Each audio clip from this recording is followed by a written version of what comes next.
Hi friends, last ఎపిసోడ్లో చూసారంటే heroine వాళ్ళ అంకుల్ని హీరోయినే చంపేసింది అని ఆ జడ్జ్ హీరోయిన్ని అరెస్ట్ చేయండి అని చెప్తాడు కదా. అలానే హీరోయిన్ ఇంట్లోకి వెళ్ళి సెర్చ్ చేయమంటాడు.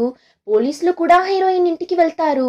అక్కడ వెళ్ళి చూస్తే ఎవరో ముగ్గురు చనిపోయి పడి ఉంటారు. వెంటనే వాళ్ళు లోపలికి వెళ్ళి చూస్తారు. ఎక్కడా కూడా హీరోయిన్ చెల్లి జూహీ కానీ హీరో కానీ ఉండరు. జరిగేదంతా చూస్తుంటే ఈ ఫ్యామిలీని ఎవరో అటాక్ చేయడానికి వచ్చినట్లున్నారు కదా అని చెప్పి ఆ పోలీసులు అక్కడి నుండి వెళ్ళిపోతారు. సరే, హీరో జూహీ ఎక్కడా అని చూస్తే పొద్దున హీరోయిన్ కోర్టుకి వెళ్ళిన ఆ తరువాత హీరోయిన్ ఇంటికి అటాక్ చేయడానికి మనుషులు వచ్చింటారు. సో హీరో వాళ్ళందరినీ కొట్టి జూహీని కాపాడి అక్కడి నుండి పిలుచుకొని వెళ్ళిపోయింటాడు. ఇప్పుడు ఒక అడవి ప్రాంతంలోనే ఇద్దరు దాంకొని కూర్చుంటారు. జూహీ అయితే చాలానే భయపడుతుంటుంది. అంతేకాకుండా హీరోయిన్ జూహీ దగ్గర నీకు ఎప్పుడు ఎలాంటి ప్రాబ్లం వచ్చినా ఈ విజిల్ని వేయని జూహీకి ఒక విజిల్ని ఇచ్చింటుంది. సో ఇప్పుడు జూహీ కూడా ఆ విజిల్ని ఊదుదామని చూస్తుంది. అప్పుడు హీరో ఇప్పుడు ఊదకు అని స్టాప్ చేసేస్తాడు. ఏమంటే అక్కడ వీళ్ళని అటాక్ చేయడానికి వచ్చిన వాళ్ళు ఉంటారు, అందుకే. ఇంకా అలానే ఇంకో పక్క హీరోయిన్ని చూపిస్తారు. హీరోయిన్ని జైల్లో వేసేసారు కదా. సో ఏం చేయాలో తెలియక డల్గా కూర్చోన్నప్పుడు కానిస్టేబుల్ వచ్చి హీరోయిన్ ఇంట్లో చూసిన విషయాన్ని చెప్తాడు. వెంటనే హీరోయిన్ నా చెల్లి జూహీకి ఏం కాలేదు కదా అని అడుగుతుంది. అతను మీ ఇంట్లో ఎవరో ముగ్గురు చనిపోయి పడి ఉన్నారు, కానీ అక్కడ నీ హస్బెండ్ ఇంకా చెల్లి ఇద్దరూ లేరు, ఎక్కడ వెళ్ళారు అని తెలియడం లేదు అంటాడు. ఆ మాట విని హీరోయిన్ ఏడుస్తూ ఆల్రెడీ మా అమ్మ నాన్న ఇద్దరు చనిపోయారు, ఇప్పుడు నాకంటూ ఉన్నది నా చెల్లి మాత్రమే. ఎలా అయినా నేను నా చెల్లిని కాపాడాలి, దయచేసి నన్ను ఎలా అయినా ఇక్కడి నుండి పంపించండి అని అడుగుతుంది. అతనికి హీరోయిన్ ని అలా చూస్తున్నప్పుడు పాపంగా అనిపించి ఎవరికి తెలియకుండా హీరోయిన్ ని వదిలేస్తాడు. అలానే హీరోని చూపిస్తారు. జూహీని 1 2 3 అని కౌంట్ చేయమని చెప్పి ఇప్పుడు హీరో వెళ్ళి వాళ్ళని అటాక్ చేయడానికి వచ్చిన వాళ్ళతో ఫైట్ చేస్తుంటాడు. కానీ హీరోకి కంప్లీట్ గా హెల్త్ ఇంకా క్యూర్ అవ్వలేదు కదా. ఇలా ఉన్నప్పుడు మళ్ళీ వాళ్ళు కడుపు మీదనే పొడిచేస్తారు. అయినా జూహీని వాళ్ళు ఏం చేయకూడదు అని అంతలా ఫైట్ చేస్తుంటాడు. కానీ ఒక స్టేజ్ లో వాడి వల్ల అస్సలు కావడం లేదు. చాలానే టైర్డ్ అయి కింద పడిపోతాడు. ఆ టైం ఒకడు జూహీని పట్టుకొని లాక్కుని వెళ్తుంటాడు. అప్పుడు జూహీ తన విజిల్ ని తీసి ఊదుతుంది. కరెక్ట్ గా హీరోయిన్ కూడా వచ్చేస్తుంది. వచ్చిన వేగానికి జూహీని పట్టుకొనిన్న అతన్ని హీరోయిన్ కత్తితోనే పొడిచి చంపేస్తుంది. కానీ హీరోయిన్ ఇలా ఒక అతన్ని చంపడం ఇదే ఫస్ట్ టైం. దానివల్ల తనకి చాలానే ఒకలా అయిపోతుంది. ఇప్పుడు హీరోయిన్ దగ్గర జూహీని పిలుచుకొని నువ్వు ఇక్కడి నుండి వెళ్ళిపో అని చెప్పగా హీరోయిన్ కూడా జూహీని ఎత్తుకొని అక్కడి నుండి వెళ్ళిపోతుంది. జూహీ అయితే జెన్ జెన్ అని హీరోని చూసి ఏడుస్తుంటుంది. ఇంకా హీరో ఇప్పుడు పైకి లేచి వాళ్ళందరి దగ్గర ఫైట్ చేస్తుంటాడు. కానీ వాడి వల్ల కావడం లేదు, మళ్ళీ కింద పడిపోతాడు. ఇప్పుడు అందరూ హీరోని అటాక్ చేసేలా వెళ్తారు. అంతలో కరెక్ట్ గా హీరోయిన్ వచ్చి వాళ్ళని అటాక్ చేయడంతో హీరో కూడా ఇప్పుడు పైకి లేచి వాళ్ళతో ఫైట్ చేస్తాడు. ఇద్దరూ కలిసే వాళ్ళతో ఫైట్ చేస్తారు. అప్పుడు హీరోయిన్ ఒకరిని పట్టుకొని మా ఫ్యామిలీని చంపమని మిమ్మల్ని ఎవరు పంపించారు అని అడుగుతుంది. కానీ వాడు చెప్పకుండానే చనిపోతాడు. ఇంకా ఎలానో ఇద్దరూ కలిసి అందరినీ చంపేస్తారు. కానీ హీరోని పొడిచేశారు కదా, సో ఇంకా వాడి వల్ల కాక కళ్ళు తిరిగి పడిపోతాడు. ఆ తరువాత హీరోని వీపు మీద మోసుకొని వెళ్తుంది. కానీ హీరోయిన్ వల్ల కూడా కాదు, టయర్డ్ లో తను కూడా అలానే కళ్ళు తిరిగి కింద పడిపోతుంది. కాసేపు తరువాత హీరోయిన్ కళ్ళు తెరిచి చూస్తుంది. కానీ హీరో మాత్రం ఇంకా కూడా అన్కాన్షియస్ లోనే ఉంటాడు. హీరోయిన్ అయితే ఏడుస్తూ హీరోని లేపుతుంటుంది. కానీ హీరో కళ్ళే తెరవడం లేదు. ఇప్పుడు ఇద్దరు ఇక్కడి నుండి ఎలా తప్పించుకుంటారు అని చూస్తున్నప్పుడు కానిస్టేబుల్ ఉన్నాడు కదా, అతను వస్తాడు. జూహీనే అతన్ని దగ్గర చెప్పి పిలుచుకుని వచ్చినట్లుంది. సో ఇప్పుడు ఆ కానిస్టేబుల్ హీరోయిన్ ని కాపాడి అక్కడి నుండి పిలుచుకుని వెళ్ళిపోతాడు. ఆ టైం హీరో చిన్న పిల్లాడిగా ఉన్నప్పుడు జరిగిన ఒక ఫ్లాష్ బ్యాక్ ని చూపిస్తారు. హీరో చిన్న పిల్లాడిగా ఉన్నప్పుడు హీరో వాళ్ళ అమ్మ వాడికి తినడానికి ఫుడ్ ని ఇచ్చి పంపించేసి రూమ్ లో కూర్చొని ఏడుస్తూ మేకప్ ని వేసుకుంటూ ఉంటారు. ఆ తరువాత విండోలో నుండి హీరోని చూసి నన్ను క్షమించు బాబు, ఇంక తరువాత నేను నీతో ఉండలేను అన్నట్లు చెప్పి ఉరి వేసుకొని సూసైడ్ చేసుకొని ఉంటారు. ఇప్పుడు అదంతా హీరోకి గుర్తొచ్చి నిద్రలో నుండి ఉలికి పడి లేచి కూర్చుంటాడు. హీరోయిన్ కూడా ఏమైంది, ఏమైనా చెడ్డ కల వచ్చిందా ఏంటి అని చెప్పి ఇప్పుడు హీరో దగ్గర డాక్టర్ మీ చెయ్యిని కదిలించకూడదు అని చెప్పారు అని చెప్పి హీరోయిన్నే మందంతా ఇస్తుంటుంది. అంతేకాకుండా హీరోయిన్ ఇంటిని సీజ్ చేసేసింటారు ఆ కేసు పెండింగ్లో ఉండడం వల్ల. సో ఇప్పుడు హీరో, హీరోయిన్, జూహీ అని ముగ్గురు మా ఆంటీ ఇంట్లోనే ఉంటారు. సో ఇప్పుడు హీరోయిన్ నేను వెళ్ళి మీకు ఫుడ్ని తెస్తాను అని చెప్పి ఇప్పుడు హీరో దగ్గర మీరు పొద్దున జూహీని కాపాడినందుకు చాలానే థ్యాంక్స్ అంటుంది. అప్పుడు హీరో ఒక విషయం గురించి ఆలోచిస్తాడు. ఏమని చూస్తే పొద్దున హీరోయిన్ ఇంటికి వచ్చిన వాళ్ళు హీరోని అటాక్ చేయడానికంతా వచ్చిండరు. హీరోయిన్ ఇంట్లో ఏమో ఒక వస్తువుని తీసుకుని వెళ్ళడానికే వచ్చింటారు. సో ఇప్పుడు హీరో కూడా వాళ్ళెవరు అలా చంగ్యూన్ ఇంట్లో ఏం తీసుకోవడానికి వచ్చింటారు అని ఆలోచిస్తుంటాడు. ఆ తరువాత హీరోయిన్ హీరోకి ఫుడ్ అంతా ఇచ్చేసి నిద్రపోవడానికి హీరో రూమ్కే వెళ్తుంది. ఏమంటే వీళ్ళు ఇప్పుడు మా ఆంటీ ఇంట్లో కదా ఉన్నారు. సో సపరేట్గా నిద్రపోలేరు కదా, అందుకే హీరో రూమ్లో వచ్చి కూర్చుంటుంది. హీరో కాసేపు ముందు నిద్రలో నుండి ఉలిక్కి పడి లేచింటాడు కదా, దానివల్ల హీరో దగ్గర మీకేమైనా చెడ్డ కల వచ్చిందా ఏంటి, ఈరోజు జరిగిన గొడవ వల్ల మీకు అలా అయిందా అని అడుగుతుంది. హీరో కూడా అవును అని అబద్ధం చెప్తాడు. ఇంకా హీరోయిన్ కూడా ఇంతవరకు ఎంతమందితో ఫైట్ చేసినా ఎవరిని చంపిండదు, కానీ ఈరోజు చాలా మందిని చంపేసింటుంది కదా, సో దాని గురించి తలుచుకొని చాలా ఫీల్ అవుతుంటుంది. హీరోకి బాగానే అర్థమవుతుంది హీరోయిన్ చాలానే భయపడిపోయింది అని. దానివల్ల హీరో హీరోయిన్ దగ్గర ఇక్కడ వచ్చి కూర్చో, ఇక్కడ వామ్గా ఉంది అని పిలుస్తాడు. ఏమంటే హీరో పక్కన నిప్పు కుంపటి ఉంటుంది, దానివల్ల పిలుస్తాడు. హీరోయిన్ కూడా వెళ్ళి హీరో పక్కన కూర్చుంటుంది.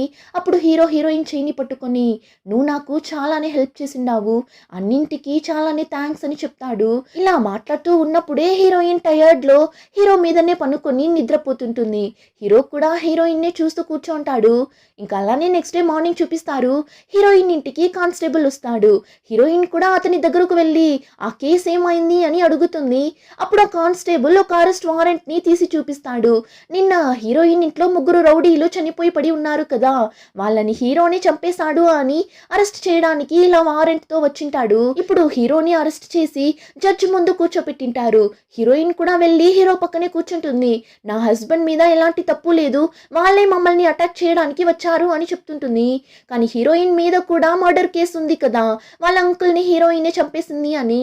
అంతేకాకుండా నిన్న జైల్లో నుండి తప్పించుకునింది కదా, దానివల్ల ఆ జడ్జ్ హీరోయిన్ని చూసి నువ్వు ఎలా నిన్న జైల్లో నుండి తప్పించుకుని వెళ్ళావు, తినని అరెస్ట్ చేసి జైల్లో వేయండి అంటాడు. అప్పుడు హీరో ఆ జడ్జ్ దగ్గర వాళ్ళ అంకుల్ చావుకి నా వైఫ్ కి ఎలాంటి సంబంధం లేదు, అయినా మీ దగ్గర అసలు సాలిడ్ అయిన ఎవిడెన్స్ ఉందా అని అడుగుతాడు. ఆ మాట విని ఆ జడ్జ్ టెన్షన్ అయిపోతాడు.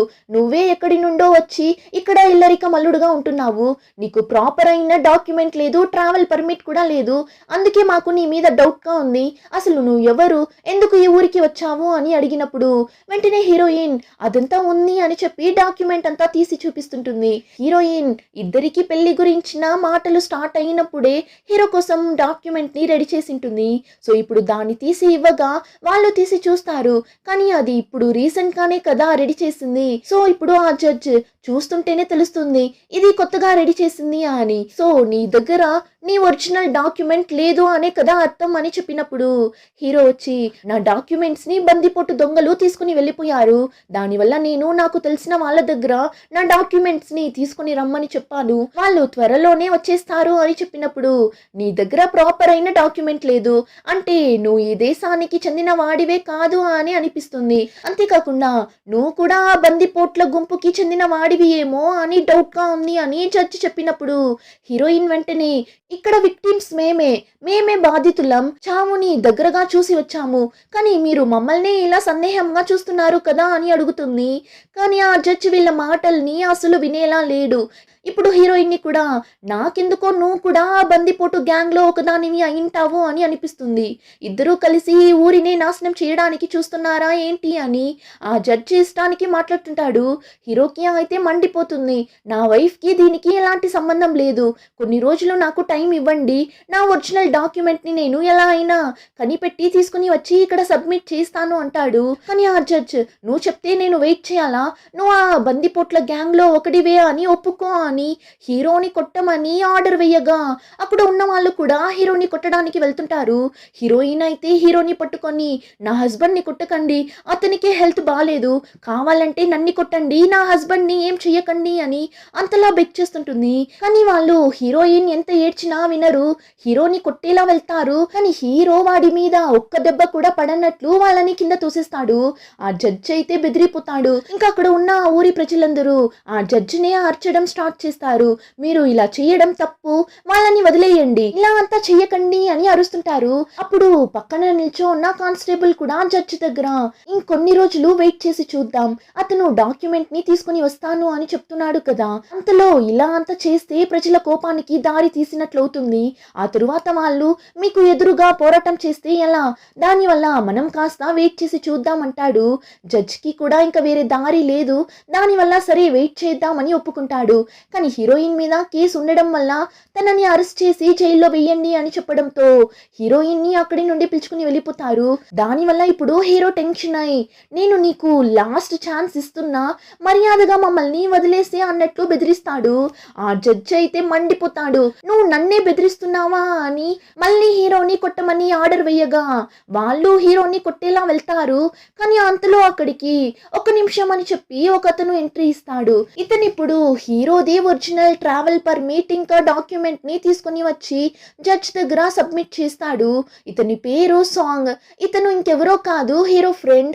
ఇతను ఇప్పుడు హీరో ఒళ్ళంతా గాయాలు కదా, సో హీరో నిలబడలేక నిల్చో ఉండడం చూసి వెంటనే అతని కోట్ ని తీసి హీరోకి వేసి ఎలా కరెక్ట్ అయిన టైంకి వచ్చేసానా, నన్ను చాలా మిస్ అయ్యావా ఏంటి అని ఫ్రెండ్ హీరో సిచ్యువేషన్ తెలియక హీరో దగ్గర ఫన్ చేస్తుంటాడు. అప్పుడు హీరో నువ్వు మాత్రం ఇంకాస్త లేట్గా వచ్చింటే ఈ ప్లేస్ని నేను ధ్వంసం చేసింటాను అని చెప్పగా హీరో ఫ్రెండ్ నేను వచ్చేసా కదా, సో నేను చూసుకుంటాను అని చెప్పి ఇప్పుడు జడ్జి దగ్గర హీరోని చూపించి ఇతను నా ఫ్రెండ్ లూయివాన్ అకాడమీ నుండి వస్తున్నాడు, ఇదే అతని డాక్యుమెంట్ ఇంకా ట్రావెల్ పర్మిట్ అని చెప్పి ఇస్తాడు. ఇప్పుడు ఆ జడ్జిని చూసారంటే హీరో ఇలా లూయివాన్ అకాడమీ నుండి వస్తున్నాడు అని తెలిసిన తరువాత అంతలా భయపడతాడు. ఏమంటే ఆ లూయివాన్ అకాడమీలో ఎవరికి అంత త్వరగా సీట్ రాదంట, అలా వచ్చింది అంటే ఇంకా వాళ్ళు తోపులే అని చెప్పి ఇప్పుడు ఆ జడ్జి హీరోకి చైర్ అంతా వేసి కూర్చోపెట్టాడు. ఆ తరువాత హీరో ఫ్రెండ్ జడ్జిని ఒంటరిగా పిలుచుకొని వెళ్ళి మాట్లాడేసి వచ్చి ఇప్పుడు హీరో దగ్గర నేను మన ట్రూ ఐడెంటిటీని ఆ జడ్జి దగ్గర చెప్పకుండా అంతా సెటిల్ చేసేసాను, ఇంకా ఎలాంటి ప్రాబ్లం రాదు అంటాడు.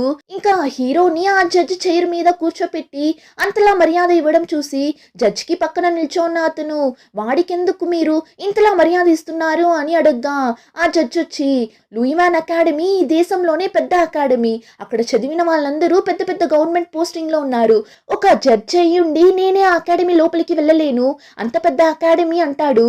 కానీ ఇక్కడ హీరో అయితే జడ్జి మీద చాలా కోపంగా ఉంటాడు. హీరో ఇలా కోపంగా ఉండడం చూసిన హీరో ఫ్రెండ్ ఇప్పుడే నేను అతని దగ్గర మాట్లాడి అన్నింటినీ మేనేజ్ చేశాను, నువ్వు మళ్ళీ ప్రాబ్లం వచ్చేలా చెయ్యకు అన్నప్పుడు నాకు ఇప్పుడు ఉన్న కోపానికి నేను వాణ్ణి కొట్టకుండా ఉండను అని హీరో చెప్పినప్పుడు ఫ్రెండ్ వచ్చి వాణ్ణి తరువాత చూసుకుందాం, ఇప్పుడు నువ్వు సైలెంట్ గా ఉండు, అయినా అతను నువ్వు కొట్టే అంత వర్త్ కాదు అని ఫ్రెండ్ చెప్తాడు. ఇంకా జడ్జి ఆ కేసుకైనా ఫైనల్ తీర్పుని చెప్పబోతున్నాడు అని హీరోయిన్ ఆంటీని రమ్మని చెప్తారు.